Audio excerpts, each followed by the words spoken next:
po ay hindi nahadlangan ng kaaway sa pagpunta natin dito. Ginabayan at iningatan po tayo ng Panginoon. Amen po ba? Amen. Palakpakan natin muli si Lord. He deserves the highest honor and praise. Amen. So, ganyan lang ba yung palakpak sa ating Diyos? Dapat may sigaw. Hallelujah! Glory to God. Amen. Amen. Glory to God. Ayan. Sa ating topic po ngayon ay one in Christ. Ang ating key verse, Romans 12:5.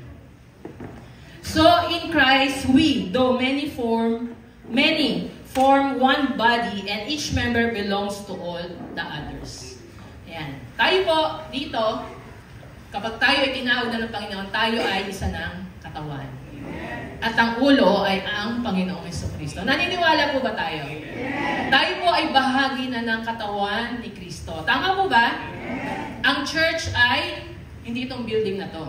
Ang church ay, pag dinefine po natin sa evangelism, the called out ones. Ang mga tinawag ng Panginoon. Amen po ba? Naniniwala po ba tayo bawat isa sa atin ay tinawag ng Panginoon? Amen. Sigaw po natin malakas na amen. At palakpakan natin ng Panginoon. So kapag tayo ay tinawag, anong ginagawa natin? Pag may tumatawag sa inyo, lumalapit po ba tayo? Diba? Tatay mo, tinawag ka. Agad ka bang lumalapit? O sabi mo lang, wait lang. Pag tinawag po ba tayo ng magulang natin, sino mo din may mga nanay at tatay? As kamay. Pag tinawag po ba tayo, lumalapit agad tayo. So, ang pagtawag sa atin ng Panginoon ay pang tayo ay mag-unite into one body. Unity in Christ. One in Christ. Tama po ba?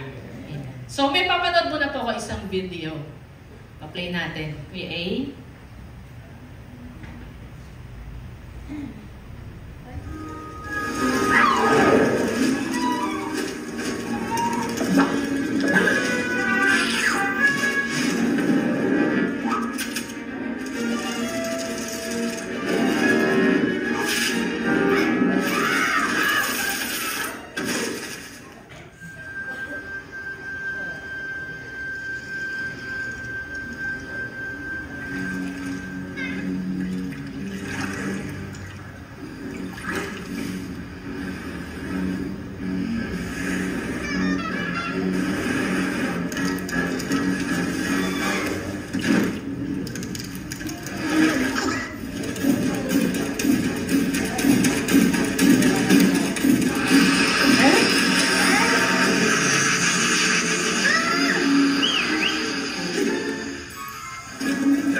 Okay, napanood po natin. Nakakatawa, di ba? Nakita ko yan sa Facebook eh. Di ba, nakikita po natin na may power sa unity. Amen po ba? Imagine natin, tayo yun, yung isang langgam na yun. Ba, doon sa langgam, no? Ang laki ng kaaway, di ba? Hinihigop siya eh. Parang kaaway natin. Alam natin, ang kaaway natin malaki. May kapangyarihan. Tama po ba? Pero kapag tayo ay nagkaisa at lalo ang Panginoon ay kasama natin, ang leader natin, hindi niya tayo kaya talunin. Amen? Amen. Palakpakan natin ng Lord. Ayan. Sabi sa awit 133 verse 1, napakaligaya at kahanga-hanga sa ating pangmasid ang nagkakaisa at laging sama-samang sa magkakapatid. Amen. Alam niyo, sino dito mga nanay na may mga anak, mga magulang, taas kamay? Ayan. Di ba tayo, mga magulang, natutuwa tayo pag ang mga anak natin nasa bahay. Tama ba ba yan? Pag nasa labas, nag-aalala tayo, pinagpe-pray natin, Lord, ingatan niyo po yung anak ko. Ayan po ba? Di ba? Gusto natin, sama-sama yan. Amen? Masaya tayo pagka sama-sama.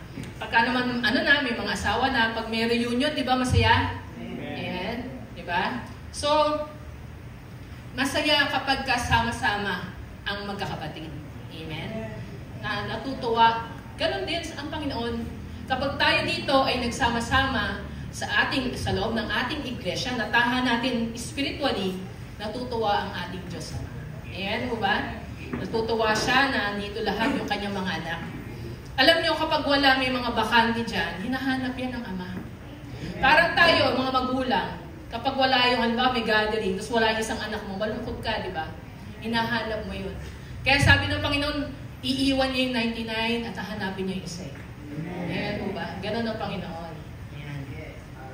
So, ang unity, unang-una yung katulad ng nakita natin. Number one in Christ brings strength. Kakaroon tayo ng lakas kapag tayo ay united in Christ. Naniniwala po ba tayo doon? Amen. Ang magkakapatid kapag nagsama-sama, kaya nilang gabihin ng kaaway. Amen po ba? Amen. Meron tayong lakas. 1 Corinthians 12 to 13. Si Kristo ay tulad ng isang katawan na may maraming bahagi. Kahit na binubuo ng iba't ibang bahagi, ito'y nananatiling iisang katawan.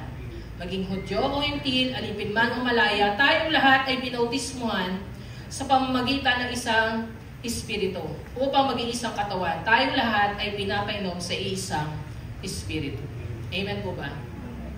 Alam nyo, ang Holy Spirit ay binibigay sa bawat isa natin. Isa lang yan para tayo ay i-feel ng kanyang kapangyarihan. At ito ang nagiging gabay natin. Amen po ba? Kaya paano kapag meron ng awayan? Ano nangyayari? Humihina ang katawan. Tulad ng isang katawan, imagine natin itong ating katawan. Maraming iba't ibang parte. Tama po ba? Ang isang paa, panlakad, ang kamay, panghawak. Amen? Kapag inaanto ka na, pwede mong gawing unan. Amen? Ang isip, yan ang ulo, siya ang Panginoong Jesucristo, siya ang nag-iisip kung anong gagawin.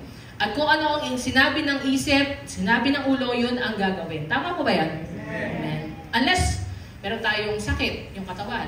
Itong isa, pumupunta doon. Katulad nga sabi ni Brother Ay meron gano'n talaga. Yung isang mata pupunta doon, isang mata doon. May sakit yun. Amen. Pero ang katawan na malusog, kung saan pumunta ang ulo, doon pupunta yung katawan. Katulad ko ngayon.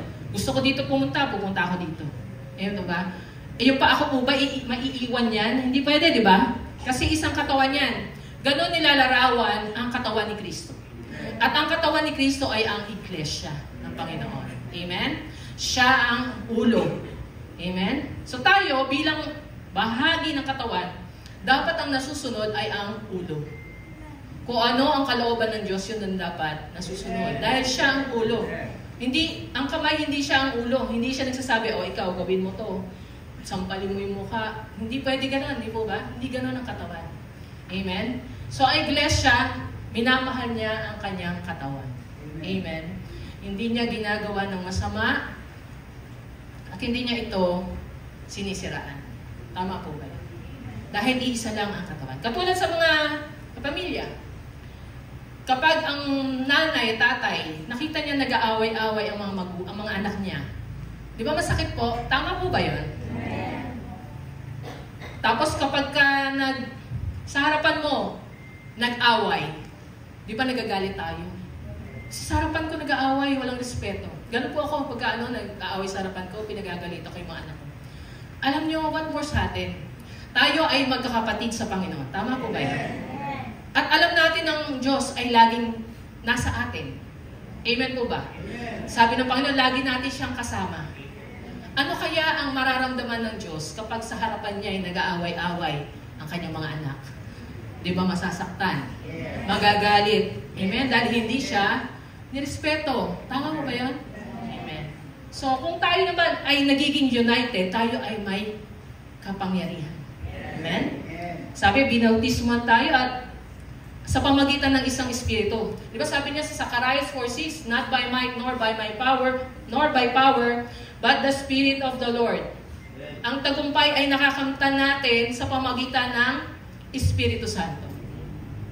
So kapag tayo united in Christ, meron tayong Holy Spirit, meron tayong strength. Amen? At meron tayong katagumpayan. Amen? Kapag ang isang bahagi ng katawan ay hindi nagpa-function, mahina ang katawan. Tama po ba yan? Halimbawa, sakit ipin mo, sobrang sakit, makakaalis ka ba? Hindi, di ba? Tutulog ka na lang kasi masakit eh. Inom ka ng gamot, magpapahinga ka. Ganun po kapag tayong lahat, meron tayong kanya-kanyang tungkulin sa loob ng church.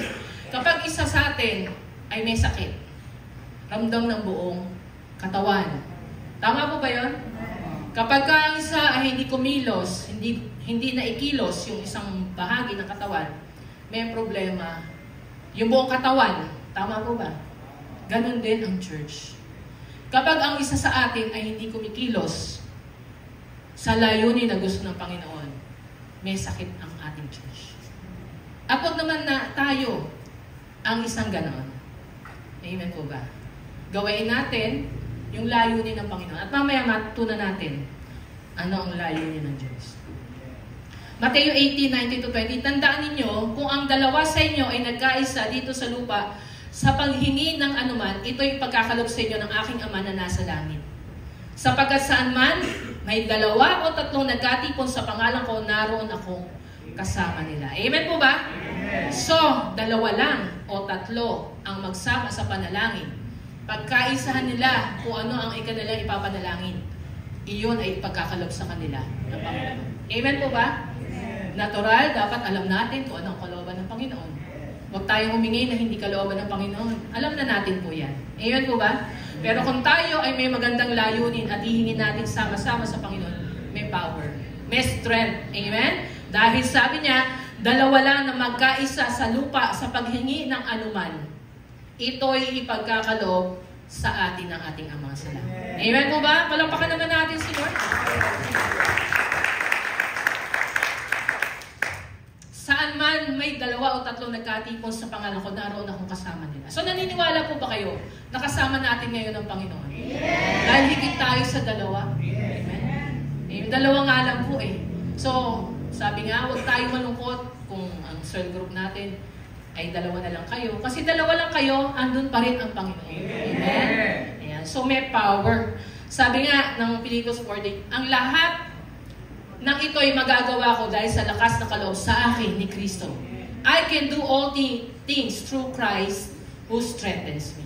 Amen? So kapag tayo ay isa sa Panginoong Yesus, we can do all things. Amen?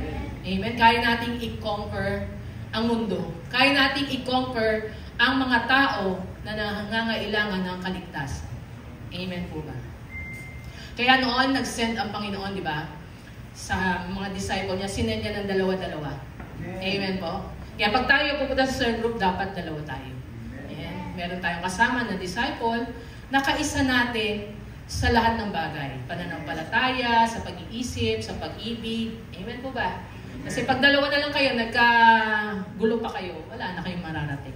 Amen? Sabi nga ng Panginoon, ang kahariang nangahati, ito ay babagsak. Amen. Huwag naman natin hayaan na ang ating kaharian, itong kaharian ng Panginoon sa lupa, ang ating church, ay bumagsak dahil sa ating pagkakaaway at pagkakagalit-galit. Amen po ba? Amen. Sabi ng Panginoon, yung galit mo, huwag mong hayaang umagahin. Huwag mong hayaang abutin ang gabi. Amen? Agad mong pawiin ang galit. Bakit? Pinapasok ng kaaway. Huwag daw nating hayaan ang galit ay magkaroon ng puwang ang kaaway. A foothold. Do not give the devil a foothold. Amen? Alisin agad ang ating galit. Okay? So number 2, ano ang nangyayari kapag tayo ay united in Christ at iisa sa Panginoon? Number 2, one in Christ brings maturity. Mature na po ba tayo sa Panginoon? Mature na po ba tayo? Taas ang kamay. Sino na mature sa Panginoon? Amen. Ayan. Pero may kaaway po tayo sa church? Wala naman. May nakasamaan tayo ng loob sa church? Ayan, mabuti naman po. Wala tayong kaaway sa labas? Maturity. Ayan, Efeso 4:11-13. At binigyan niya ang ilan ng kaloob upang maging mga apostol, ang iba na may mga propeta, ang iba ay mga evangelista, ang iba ay mga pastor at mga guro. Ginawa niya ito upang ihanda sa paglilingkod ang mga hinira, ang lahat ng mga hinira, upang maging matatag ang katawan ni Kristo, hanggang makarating tayo sa pagkakaisa ng pananampalataya at pagkakilala sa anak ng Diyos, at maging ganap ang ating pagkatao ayon sa pagiging ganap ni Kristo. Amen? So, basahin natin in English. So Christ Himself gave the apostles, the prophets, the evangelists, the pastors, and teachers to equip His people for works of service, so that the body of Christ may be built up until we all reach unity in faith and in the knowledge of the Son of God and become mature, attaining to be whole measure of the fullness of Christ. Amen? Kapag tayo pala ay nagiging magkakaisa, tayo po ay nagiging mature sa pananampalataya. Amen po ba? Kung saan merong away, galit, puot, sama ng loob, immature pa tayo. Amen? Alam nyo, dapat naiintindihan na natin na tayo ay may kaaway. Ang gumagawa sa iyo ng masama, hindi ang kapatiran mo, kundi ang kaaway. Ang diablo. Sino ba naman ang may gusto na may kaaway? Unless war freak. Kapag war freak, wala sa iyo ang Panginoon. Dahil ang Diyos hindi war freak. Amen. Mabuti siya kahit sa masama. Pinasisikat niya ang araw kahit sa mga masasama. Pinauulan niya. Tama po ba yun? So tayo, nagiging mature tayo kapag tayo ay kaisa na ng Panginoon sa Kristo. Amen po ba? Amen. Kaya tingnan po natin, dapat tayo, mula nung nakakilala tayo sa Panginoon, lumalago tayo. Nagmamature tayo. Amen po ba? Huwag yung para kang bata na gusto mo, ikaw lang lagi ang inaalala, iniisip, inaalagaan. Baby, ganun, di ba? Ang baby, pag inalagaan mo, baby pa yan, ay wala yung pakialam kung may sakit ang nanay niya. Basta iiyak siya, gutom ako. Iiyak siya, basta ang diapers ko. Amen po ba? Hindi naiisip ng baby kung may sakit ba yung nanay, kung gutom na ba yung nanay, kailangan mo nang kumain. Tama po ba yun? Ganun ang baby. Ganun po ba tayo? Dapat hindi na. Kundi, sobrang baby Christian pa tayo pag ganun tayo. Yung gusto mo lang, ikaw lang lahat, ang iniintindi. Pag hindi ka napansin, nagagalit ka. Baby. Tama po ba yan? Dapat tayo, bilangin natin ilang taon na tayo sa church. Dapat unti-unti ay tayo ay lumalago. Katulad ng isang bata, lumalago. Tumataas, tumatangkad, lumalaki. Di ba? Kaya niya nang mag-alaga din ng kapatid niya. Tama po ba yun? Amen? So, tignan po natin, evaluate ourselves. Huwag natin evaluatein yung katabi natin. Huwag natin evaluatein yung kapitbahay natin, yung ating kapatiran. Kasi minsan lagi tayo nakatingin sa iba. Tama po ba minsan? Minsan ititignan natin yung kasalanan ng iba. Ay, ba't naman siya ganyan? Lang tagal-tagal niya na sa church, ganyan pa rin ugali niya. Merong ganon, tama po ba? Yun. So, huwag natin evaluatein yung iba. Ang evaluate natin is ourselves. Saan na ba ako sa Panginoon? Lumago na ba ako? Tumangkad na ba ako kay Lord? Amen? Kasi baka hindi pa, ano dapat gawin? Amen? Kung meron pagkahampi-kampi, yan ay hindi kalooban ng Diyos. Kasi gusto ng Lord, we are united in Christ. Amen? Si Lord lang ang ulo, siya lang ang nasusunod, walang ibang nasusunod. Tama po ba? Amen. Yan. So number 3, one in Christ brings peace. Pag tayo ay nagkaisa sa Panginoon, tayo ay mayroong kapayapaan. Amen? Roma 14:19, kaya't lagi nating pagsikapang gawin ang mga bagay na makapagdudulot ng kapayapaan at makakapagpalakas sa isa't isa. Amen? So, ang gagawin lang natin at pagsisikapan natin ay makapagdudulot ng kapayapaan. Amen? Hindi ng kaguluhan. Huwag nating pag-usapan yung iba. Kasi kaguluhan yun. Kung nasaktan ka, hindi maiwasan, mga kapatid.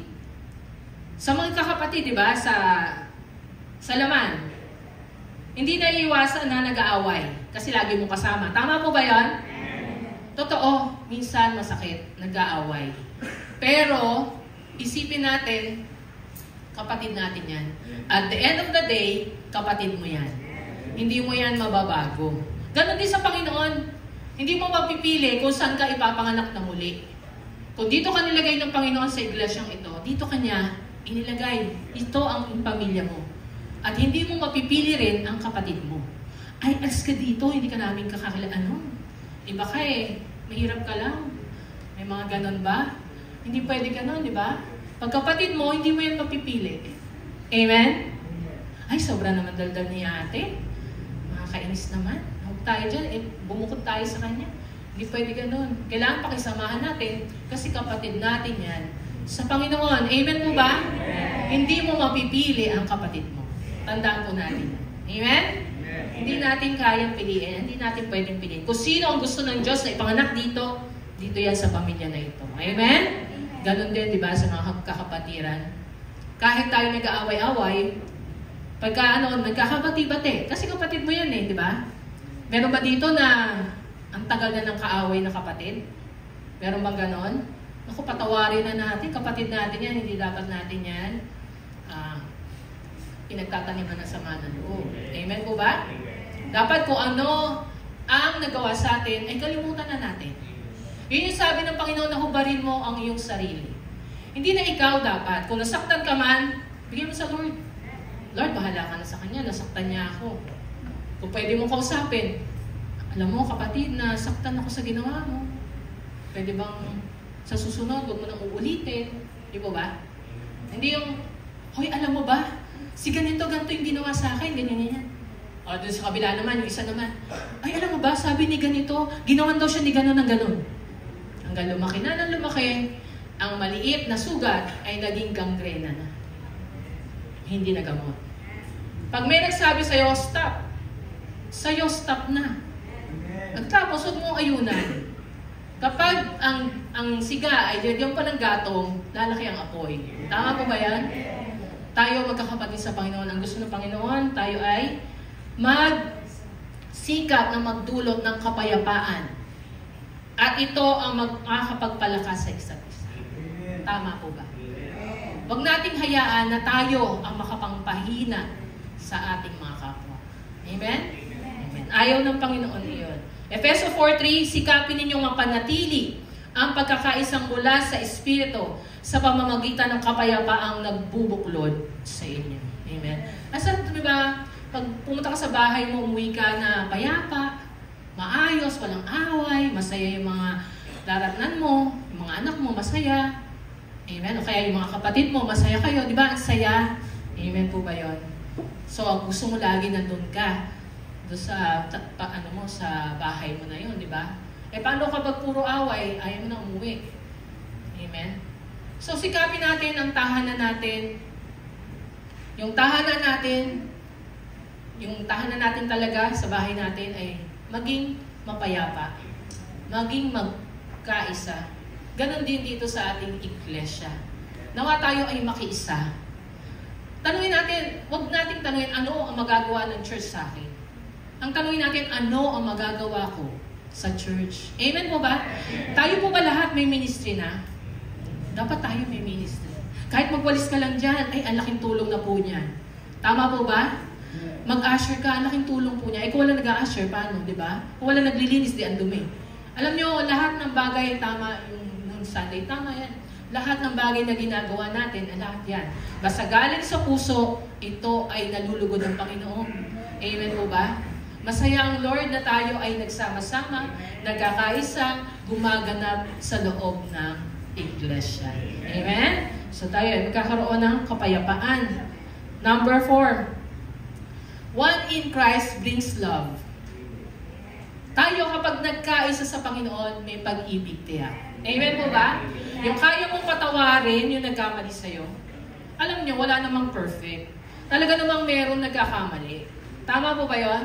Meron talaga nagagamit minsan ng kaaway. Amen? Para guluhin ka, para paalisin ka sa church. Huwag nating patulan. Huwag nating hayaang magtagumpay ang kaaway. Huwag nating hayaang magtagumpay ang kaaway na paalisin tayo sa ating tahanang spiritual. Amen? Ang gawin natin, tayo ay magpatawad. Kasi ang Panginoon, pinatawad tayo. Amen?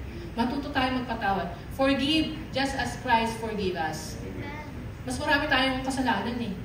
Diba? Yung kapatiran mo, ang liit lang ng ginawa sa iyo eh. Pero tayo, ang dami nating kasalanan sa Diyos. Tama po ba yun? Amen po ba? Amen. So di na natin isa-isa ano yung mga kasalanan. Alam na natin yan. Amen. Ang dami nating kasalanan sa Panginoon, pero pinapatawad tayo palagi. Hinugasan tayo ng banal na dugo ng Panginoon Jesus. Dapat marunong din tayo magpatawad. Walang perfect. Walang perfect na church. Walang perfect na bahay. Walang perfect na tao. Si Lord Jesus lang. Amen? Ang titignan lang natin ay ang Panginoon.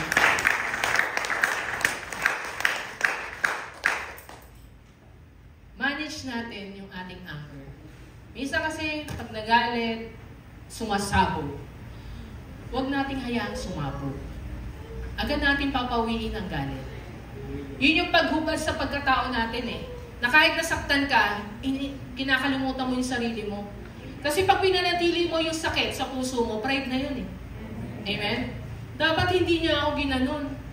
Dapat mas mataas ako sa kanya. Dapat mas magaling ako sa kanya. Bakit ganun siya sa akin? Pride yun eh.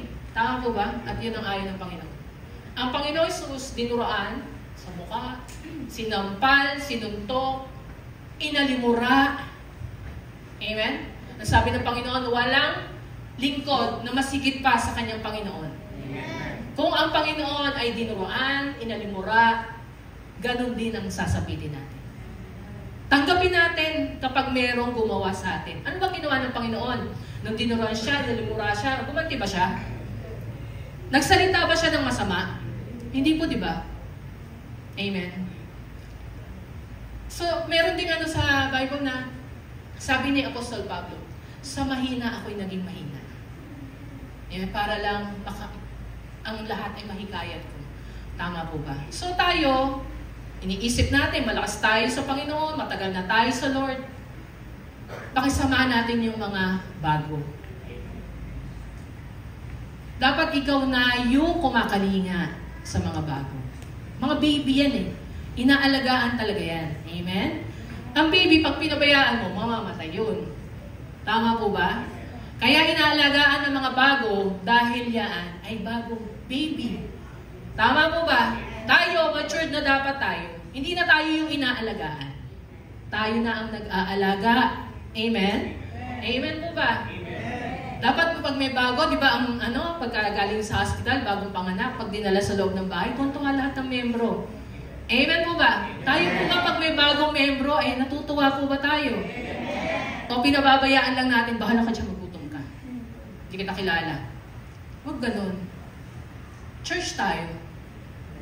Ang Panginoon, nung siya ay nalumura, ang sinabi niya sa Panginoon, sa Diyos Ama ko, patawarin mo sila dahil hindi nila nalalaman ang kanilang ginagawa. Amen po ba? Alam niyo minsan, may mga tao, hindi rin alam na ginagawa niya mali na. Tayo, na nasa liwanag, ang magsasabi ng kamalian. Upang, anumang bagay na nasa dilim, ilagay mo sa liwanag, mawawala ng power. Ito. Amen? So, may mga nagkakasala sa atin, matuto tayo magpatawad. Alisin agad ang galit. Huwag tayo magtanim. Amen? Alalahanin natin kung ano ang tinanim, yun ang aanihin. Tatandaan po natin lagi yun. Yun ang lunon. What you reap is what you harvest. Nagtanim ka ng sama ng loob, sama ng loob ang aanihin mo. Amen? Nagtanim ka ng kabutihan sa kapwa mo, kabutihan ang aanihin natin. Nagtanim ka ng kapatawaran sa kapwa mo, kapatawaran ang ibibigay sa atin ng Diyos. Amen po ba? Walang perfect. Amen? Oo, masakit. Nasaktan ka. Diba? Pero hanggang saan ba yung sakit? Kailangan mo ba yung palakihin? Kailangan mo ba yung alagaan? O kailangan mong gamutin? You should be one in Christ. We should be one in Christ. Isipin na lang na lagi nating titignan ng Panginoon. Paano siya nabuhay dito sa daigdig? Huwag mo daw ikumpara ang sarili mo sa ibang tao. Sasabihin mo, ay, mas magaling ako sa kanya. Ay, mas mayaman ako sa kanya. Ay, mas mapagbigay ako sa kanya. Hindi. Ikumpara natin ang ating sarili kay Jesus Christ. Amen po ba? Doon hindi tayo pwede magmayabang. Amen? Hindi natin kayang abutin ang kabanalan ng ating Panginoon. Amen? Ang kabanalan niya ibibigay sa atin sa pamamagitan ng kanyang dugo. Hindi natin kayang gawin sa sarili natin. Amen po ba? Kaya wala naman pong banal, lahat tayo nagkakasala. Amen po ba? Kaya tayo ay matutong magpatawad. Tama po ba? Amen. Ayan. So mula ngayon, sa oras na ito, patawarin na natin yung mga nagkamali at nagkasala sa atin. Amen po ba yan? Amen. Magbuklod tayo ng pag-ibig. 1 John 4:12, kailan may wala pang taong nakakita sa Diyos.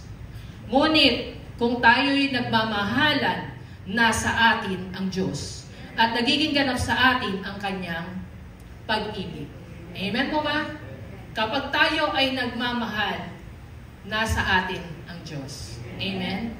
So gusto ba natin nasa atin palagi ang Diyos? Amen. Yung isang, pray mo lang, dyan agad yung hinihingi mo. Amen po ba?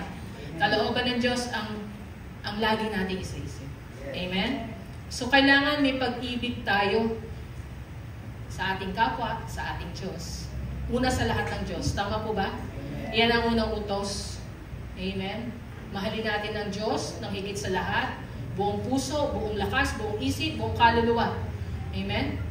At mahalin natin ang ating kapwa gaya ng ating sarili. Tama po ba? Amen. Mahalin natin ang kapwa natin gaya ng ating sarili. Amen. Colossians 3:13-14, magpasensya kayo sa isa't isa. Kung may hinanakit kayo kanino man. Ayan na. Biblical na yan. Biblical na yung verse natin. Ayan. So kung may hinanakit kayo kanino man, magpatawad kayo gaya ng pagpapatawad sa inyo ng Panginoon. At higit sa lahat, taglayin nyo ang pagmamahalan na siyang nagbubuklod sa lahat sa ganap na pagkakaisa. Amen? Amen? Palakpakan natin ng Lord. Magmahal tayo dahil ang Diyos ay pag-ibig. Amen? Tayo ay umibig dahil ang Diyos ang unang umibig sa atin. Amen? So, matuto tayo magpatawad. Alisin natin na yung mga hinanakit. Oo, hindi na iwasan niya, pero alisin natin. Yun yung pagkamatay sa sarili. Kalimutan mo kung ano yung nasasaktan ka. Isipin mo ang kalooban ng Diyos. Amen po ba? Matuto tayong magparaya, matuto tayong magpaubaya, matuto tayong magpalagpas ng mga salita. Amen? Kasi pag hindi tayo marunong magpalagpas ng salita, pride. May pride tayo. Amen po ba? Magpakumbaba tayo katulad ng pagpapakumbaba ng Panginoon sa Kristo. Amen po ba? Amen?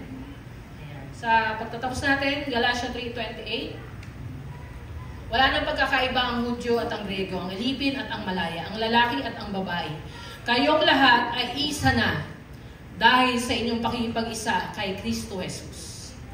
At kung kayo'y kay Kristo, kayo'y mga anak ni Abraham at tagapagmana ng mga pangako ng Diyos.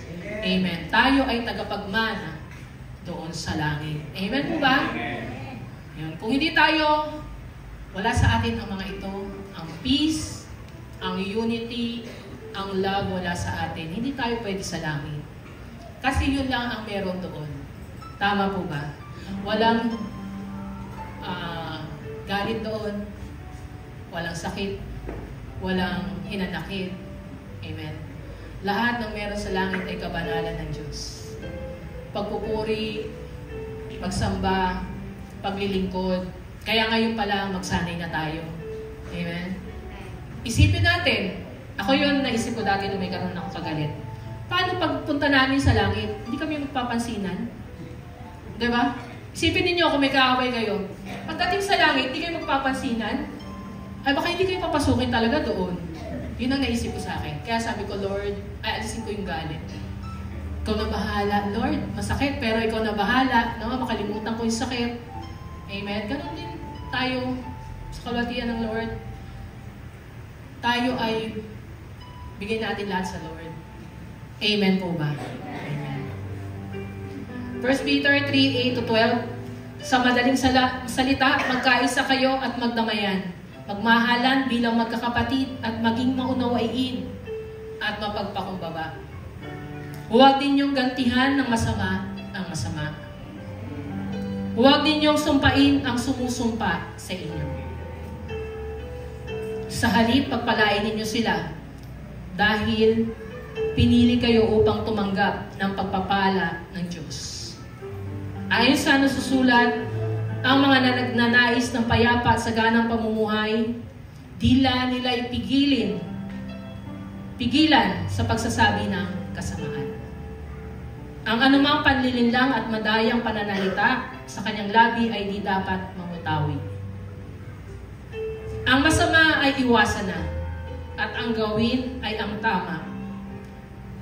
At ang laging pagsikapan ay buhay na mapayapa. Ang mga mata ng Panginoon sa matuwid na katuon. Ang kanilang panalangin ay kanyang pinapakinggan. Ngunit, ang masama ay kanyang sinasalunga. Roma 12, 3-5, 9-10. Dahil sa kagandaang loob ng Diyos sa akin, sinasabi ko sa bawat isa sa inyo, huwag ninyong pahalagahan ang inyong sarili ng higit sa nararapat. Sa halip, pagpakaisipin ninyong mabuti ang tunay ninyong katayuan ayon sa sukat ng pananampalatayang pinagkaloob ng Diyos sa bawat isa sa inyo. Kung paano ang katawan ay binubuo ng maraming bahagi at magkakaiba ang gawain ng mga ito, gayon din naman, kahit tayo'y marami, nabubuo tayo sa isang katawan ni Kristo at tayong lahat ay bahagi ng isa't isa.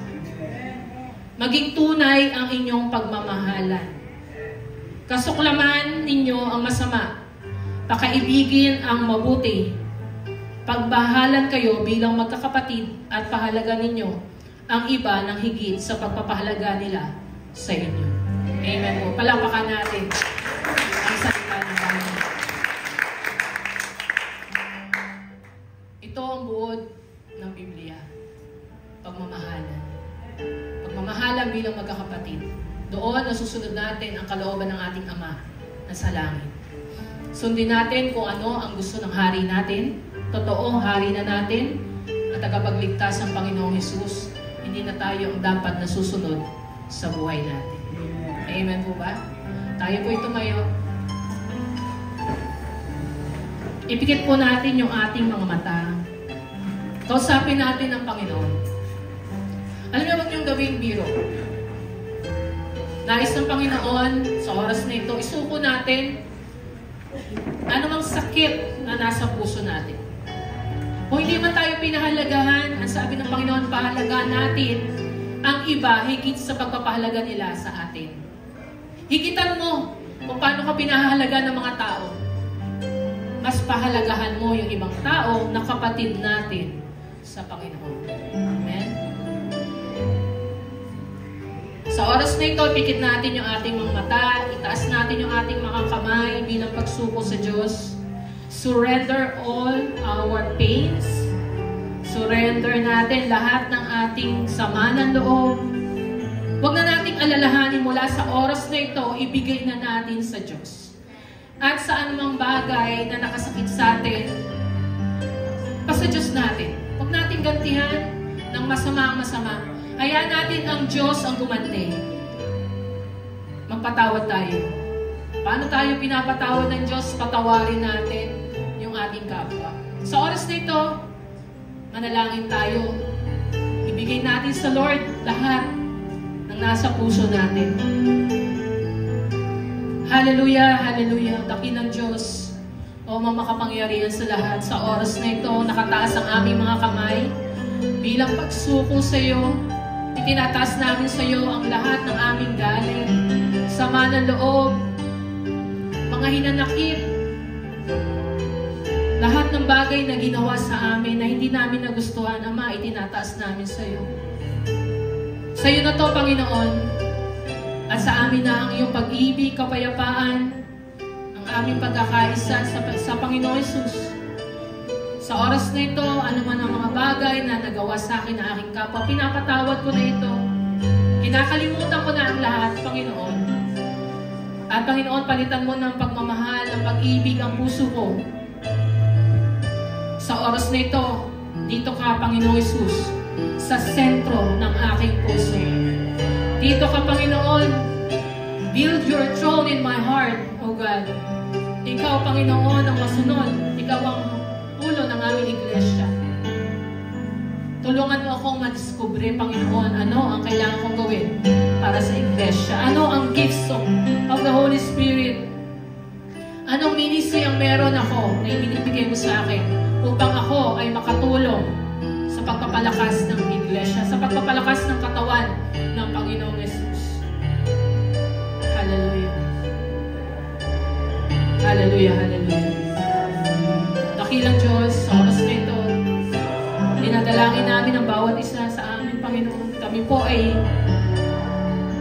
sumasamo sa inyong paanan. Pagkaisahin mo ang iglesyang ito. Pagkaisahin mo ang katawan na ito, Panginoon. Palambutin mo ang mga puso ng bawat isa. Bigyan mo ng kaluguran, Panginoon, ang bawat isa sa paglilingkod, sa pagmamahal, sa pag-unite, Panginoon. Sa oras na ito, habang nakataas ang aming mga kamay, pagkaloob mo ang Espiritu Santo. Pagkaloob mo ang pagpapala, Panginoon, sa bawat isa. Pagkaloob mo ang lahat ng aming mga pangangailangan. Pangangailangan spiritual, pangangailangan pinansyal, pangangailangan sa aming buhay. Pangangailangan sa pagpapatawad, sa paghilom ng mga sugat, na mahilumin mo ang puso namin. Tulungan mo kami magkaisa sa pananampalataya. Magkaisa kami sa pag-iisip. Magkaisa kami ng damdamin. At ikaw ang mag-unite sa amin, Panginoon. Isang dugo lamang ang manalaitay sa bawat isa. Ito ay dugo ng Panginoon Jesucristo na dumadaloy sa amin.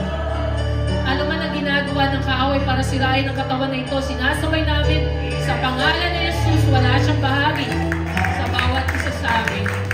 Ama, ikaw ang magbubuklod sa amin upang ang layunin mo na pagkaisahin ang lahat sa paanan ng Panginoon Jesucristo ay matupad sa amin. At doon sa kaharian mo kami ay makarating, Panginoon. Ikaw ang aming sinusunod, kalooban mo ang masunod naman sa pangalan ng Panginoon Jesus. Mainiwan po namin ang kapayapaan, ang unity, ang peace, ang joy, ang love, and ang lahat, Panginoon, ng fruits of the Holy Spirit. Ikaw, Panginoon, ang aming tinataas. Marami pong salamat, Ama, sa iyong lahat ng kapurihan, karangalan, kadakilaan. In the name of the Lord Jesus Christ, our Savior, our King. Thank you, Father God. In Jesus' name. Amen. Amen. Hallelujah.